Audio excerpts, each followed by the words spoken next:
A guerra entre o Red e a Liz está esquentando, o cerco está fechando e a Elizabeth Kane está cada vez mais se provando uma adversária muito inteligente e perigosa. Cuidado, Raymond Reddington. Hoje vamos falar um pouquinho do que eu achei desse quarto episódio da 8ª temporada de The Blacklist.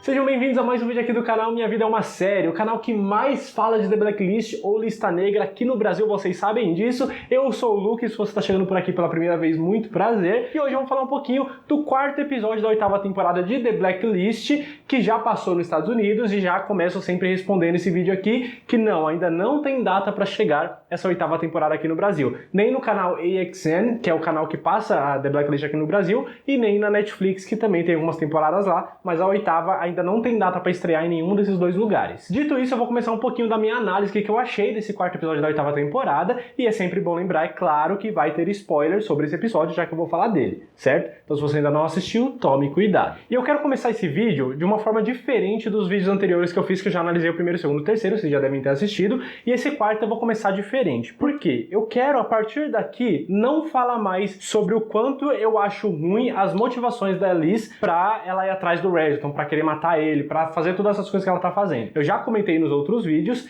que eu acho essa motivação ruim, que o Reddington fez sim muita coisa ruim pra ela, mas também fez muita coisa boa, e ela está agindo exatamente da mesma forma do que ela critica que ele haja, que é matar as pessoas, que é ir atrás, não pensar nas consequências, ser egoísta, mentir pras pessoas, manipular as pessoas, é o que ela critica nele, e ela tá fazendo exatamente a mesma coisa, escondendo segredos, etc. Então assim, pra mim, ela não passa de uma hipócrita, essas coisas que ela tá fazendo, e não é uma motivação legal pra ela iniciar essa guerra. Eu sei que tem muita gente que defende, mas o Reddington fez isso pra ela, o Reddington matou todo mundo que ela amava. Eu discordo de você, desculpa, mas eu não vou ficar focando muito nisso, porque eu já falei isso em outros vídeos, então daqui pra frente, eu não quero mais falar essas coisas, porque senão vai ficar todo o vídeo só nisso e vai ficar repetitivo, certo? Então vocês que estão aqui me acompanhando, análise por análise de cada episódio, daqui pra frente vocês não vão me ouvir mais falar nisso, a não ser que surja uma informação nova. Então vamos supor daqui pra frente que as motivações da Elizabeth Kane são boas, são verdadeiras e são realmente fortes o suficiente para ela fazer tudo isso que ela tá fazendo. Vamos fingir que tá tudo bem e aí sim vamos começar a analisar esse episódio e os próximos também eu vou partir desse princípio. Tudo certo? A primeira coisa que eu acho que é a mais óbvia aqui, que a gente já sabia desde o início da série, mas a gente foi deixando de lado, só que a gente sabe, mano, a Elizabeth Kane, ela é muito inteligente, cara. Ela é muito inteligente, ela sabe quando precisa usar a cabeça, ela sabe montar um plano ali, ela conhece muito bem o Reddington, o que deixa ela mais perigosa ainda, e ela sabe quando manipular uma pessoa, às vezes de uma forma pela razão, como ela fez de certa forma com o Reddington ali, colocando o nome falso do Marvin, né, como se estivesse traindo ele. Então ela sabe usar as artimanhas ali que ela foi aprendendo ao longo dos anos, mas ela também sabe usar uma chantagem emocional, do jeito que ela fez com o Wrestler e do jeito que ela fez com a Aran também. E mano, não dá pra jogar, já falei isso do Wrestler, vou falar do Aran agora, não dá pra jogar eles dois, velho, porque é como o Wrestler falou, quando tá ali na frente, é difícil, mano, porque não dá pra pensar na Elizabeth Kane só como uma criminosa que tá fazendo um monte de coisa errada. Não dá pra pensar nela como o Reddington, por exemplo. Quando eles conheceram e começaram a trabalhar com a Elizabeth Kane, era uma mulher de boa, era casada, não tinha nada de errado, né? Não tinha nenhum mistério na vida dela, pelo menos até então, né? Eles não sabiam de nada. Então, foi uma pessoa que eles conviveram, que eles trabalharam dia após dia, criaram um vínculo de amizade muito forte, e que agora que ela tá fazendo essas coisas erradas, eles julgam. Se você pegar uma pessoa que você ama muito hoje, que nunca fez nada de errado, e do nada ela começar a fazer um monte de coisas erradas, você vai olhar e falar, pô, mano, não faz isso, isso tá errado, mas é difícil você simplesmente começar a pensar naquela pessoa como uma criminosa que só faz coisa errada. É difícil, não existe uma chavinha emocional que a gente vira. Então ver o modo que eles são manipulados emocionalmente, não dá pra julgar. Eu julgo a Elizabeth Kane, ela não deveria estar fazendo essas coisas com as pessoas que estão do lado dela, que torcem por ela, mas ela fez. Agora, não dá pra julgar o Aran e o Wrestler por ter caído nessas manipulações dela, velho. Qualquer um no lugar deles, tenho certeza que teria feito a mesma coisa, e a prova disso, por exemplo, é o Harold Cooper, o diretor ali deles, que disse que estava pendendo muito pro lado dela também, que ele ia prender ela se achasse, mas que ele ficou aliviado que ela não foi encontrada, que ela não precisou prender ela. Ele ficou feliz também que ela se reencontrou com a Agnes, tudo certinho. Então o Harold, mano, ele é praticamente o paladino da justiça, ele é o centro da moral dentro dessa série. E mesmo ele estava pendendo para esses lados de ajudar a Elizabeth Kane, mesmo com todas essas coisas erradas que ela tá fazendo, prova que qualquer mero mortal no lugar deles também teria feito a mesma coisa. E o Harris Cooper, ele falou que prenderia ela e tal, mas ele não chegou a se encontrar com ela, como aconteceu com o Aran e com o Ressler. E assim como o Donald Ressler falou, se encontrasse com ela frente a frente ali, seria diferente. Então talvez o Harry acabasse cedendo e não prendendo ela também. Ainda não tá convencido de que o emocional ele cega a gente e fica difícil tomar uma decisão correta? Então a outra prova que eu trago pra vocês é o próprio Raymond Reddington, mano. Porque em que mundo que se fosse uma outra pessoa, ele teria caído nessa manipulação da Liz? Porque tava muito na cara que era uma manipulação.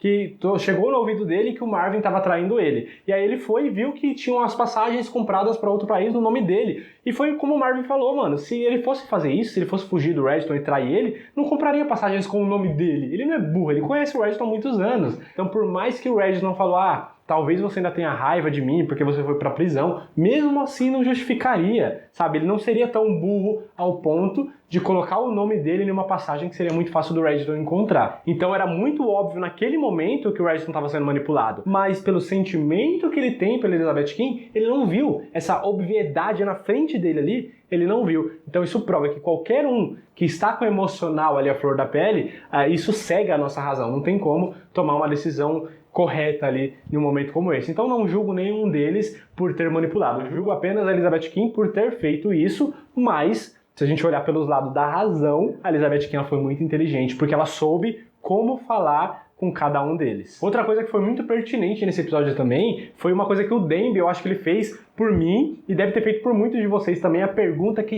não quer calar. Uma das perguntas, pelo menos, que não quer calar desde o início da série. Tudo isso que o Reddington vem fazendo é um plano pra colocar a Elizabeth Kane no lugar dele. Mano, isso já me passou várias vezes pela cabeça, eu já falei pra vocês algumas vezes aqui, que a minha teoria e a minha vontade, pelo menos só um tempo atrás, era que a Elizabeth Kane ficasse no lugar dele o dia que ele morresse, ou se aposentasse, mas mais provável que ele morresse. Então eu sentia que tinha uma espécie de preparação ali pra Elizabeth Kane, só que eu achei que isso tava descartado, porque ela tá odiando ele nesse momento. Mas aí o Demby falou uma coisa muito certeira, porque do jeito que tava ali pelo meio da 7ª temporada, que a Elizabeth Kane ainda não tinha tanto contato com a Catarina, naquele momento, se o Reddington morresse, a Elizabeth Kane não ia ficar no lugar dele, porque ela ainda tinha uma moral a seguir, ela tinha, sabe, o FBI dentro dela, tudo aquilo que ela foi ensinada. Por mais que ela tenha sido ensinada a pensar como um criminoso, ela não agia necessariamente como um criminoso, pelo menos não sempre. Então, o Reddington foi destruindo aquilo e trouxe ela para um lugar sombrio que ela nunca mais vai conseguir voltar ao lugar. Ela tá destruindo todas as relações de confiança que ela tinha com pessoas que estão ligadas à justiça. Então isso tá tornando ela uma criminosa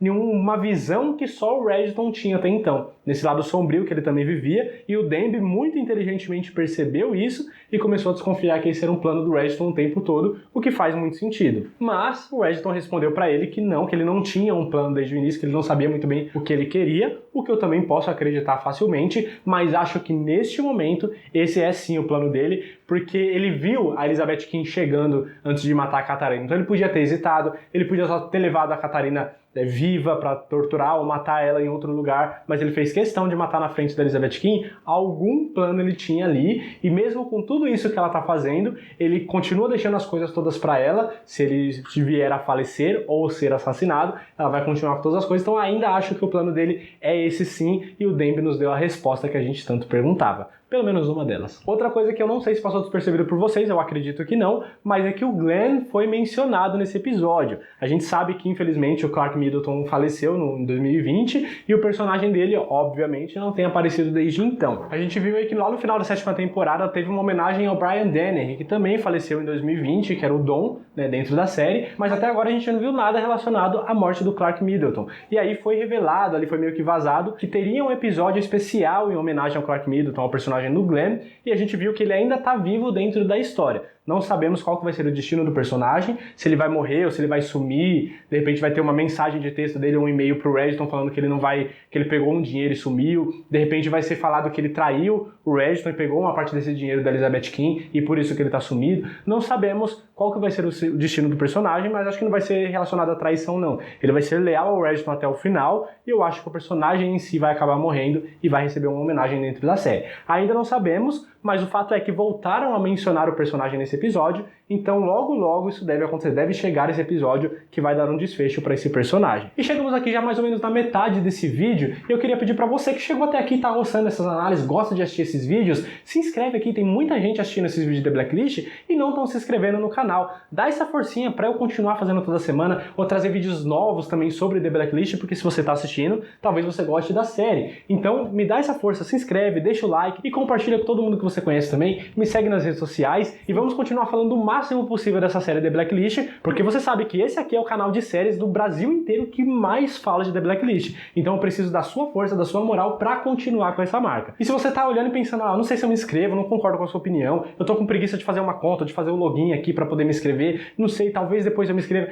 eu vou te ajudar a tomar essa decisão. Pense o seguinte, o que o irmão Edgerton faria? E aí você toma sua decisão, porque eu tenho certeza que ele se inscreveria nesse canal, de tanto que eu apoio ele e de tanto que eu falo da série também, ele com certeza sentaria comigo, tomaria um café e seria um inscrito do meu canal. Então por que você não vai fazer isso, não é mesmo? Pense o que o irmão Edgerton faria e aí você vai conseguir tomar sua decisão. Agora, voltando a falar um pouquinho da guerra entre a Liz e o Edgerton, eu disse pra vocês, né, que a Liz, ela é muito inteligente, isso torna ela muito perigosa, porque ela conhece o Edgerton, conhece o modo de pensar dele, consegue pensar igual, e ela tem um agravante de que ela trabalhou por anos no FBI, conhece um monte de outras coisas, tem vários contatos que talvez o Edgerton não tenha, e conhece todos os contatos que ele tem, pelo menos a maioria deles, mas mesmo assim, só isso ainda não era suficiente para derrotar o Edgerton. Ela teve que contar com um pouquinho de sorte, e foi exatamente o que aconteceu nesse episódio, porque a última esperança dela era o Marvin, ela mesma disse isso, e quando ela foi falar com ele, tinha o Skip do lado dele. O Skip é um cara novo que começou a trabalhar pro Edgerton agora, então não sabe nem o jeito que o Edgerton gosta de trabalhar. Começou a fazer as contas dele tudo digital, sendo que ele gosta tudo no papel, tudo num livro ali bonitinho, para ser indetectável.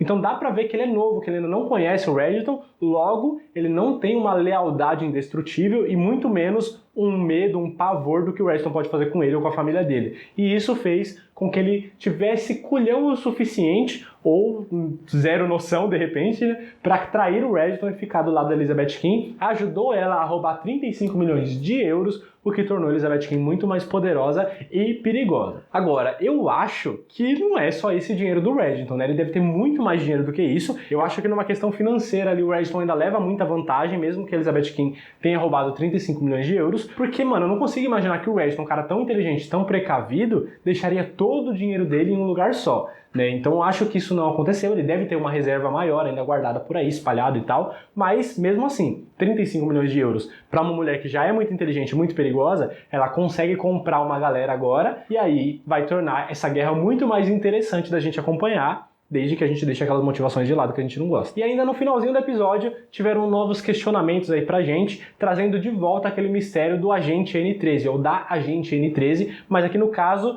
tá começando a colocar uma suspeita de novo em cima do Raymond Edgerton, porque, né, ele falou ali sobre ser o agente N13, que é um boato que a Elizabeth King tá espalhando por aí, e aí o cara que tava com ele, que é lá da Rússia, falou, é um fato desconhecido, não chega a ser necessariamente um boato. E aí ficou meio que no ar ali, dependendo dos olhos que a gente vê essa frase, pode ser que o Edgerton seja realmente o N13, deu a entender isso, mas ao mesmo tempo pode ser que ele não seja mesmo, foi só uma coisa para despistar. Ainda tá no ar, é um mistério que continua nos rondando, mas eu tenho umas teorias sobre a agente N13, eu vou deixar o link aqui no card, se você ainda não assistiu, vai lá assistir quando acabar esse vídeo aqui. Porque uma outra observação também sobre essa conversa, né, quando o Edgerton falou pra ele, vim aqui pra olhar nos seus olhos e falar que a Elizabeth King tá fora dos limites, provando mais uma vez que ele tem um sentimento forte por ela, independente do que ela esteja fazendo, e isso segue a ele, porque qualquer outra pessoa no lugar, ele já teria mandado matar, ou ele mesmo já teria matado. Mas ele foi lá e falou isso, e aí o cara que tava com ele falou, eu concordo com você, a Elizabeth King tá fora dos limites, por enquanto. E pela expressão que o irmão Edgerton fez ali, que ele não é um cara de expressar medo, de expressar preocupação, e eu senti isso naquele momento. E o que isso me diz, e que deveria dizer pra vocês também, não sei se vocês perceberam da mesma forma que eu,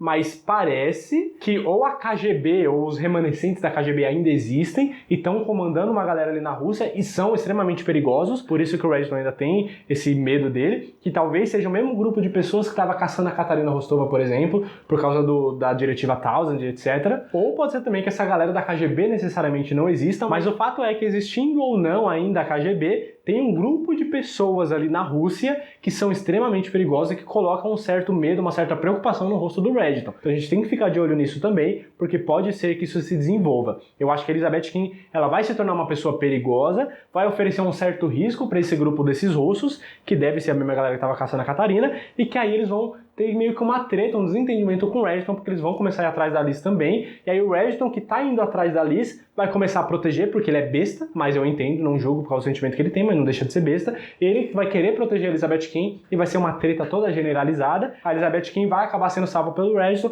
vai ficar grata por ele, vai se arrepender de ter caçado ele, aí vai acontecer alguma nova coisa e ela vai atrás dele de novo. Espero que não seja o caso, mas é isso que vem acontecendo desde a 5ª temporada, mais ou menos, então seria legal que tivesse um outro caminho, pelo menos dessa vez. E é isso. Tirando o fato que eu falei pra vocês das motivações da Elizabeth Kim, que tá meio chato, que tá meio forçado, tirando isso, vamos tentar aproveitar esses episódios agora, porque, mano, The Blacklist é uma série que a gente gosta, já chegamos até aqui a 8ª temporada, foi renovada pra 9ª, então teremos mais uns 20 e poucos episódios depois dessa 8ª temporada, ou seja, ou a gente já abandona agora, porque tá meio arrastado, meio repetitivo, ou a gente tenta tirar o máximo de proveito de cada um desses episódios. Eu vou tentar ir pelo segundo caminho, porque existem coisas boas ali. Existe o Regiton, por exemplo, né? Eu falei no vídeo passado pra vocês se prepararem pra morte dele, porque a saúde dele tá piorando. Gente, eu não falei que eu quero que ele morra. Eu não falei que eu acho que ele vai morrer. Talvez eu tenha falado isso, mas eu me expressei errado. Só que eu quis dizer pra gente se preparar pra uma possível morte. Não pelas mãos da Elizabeth Kim, talvez pelas mãos dela também, talvez pelas mãos de outra pessoa, mas eu acho que não. Só que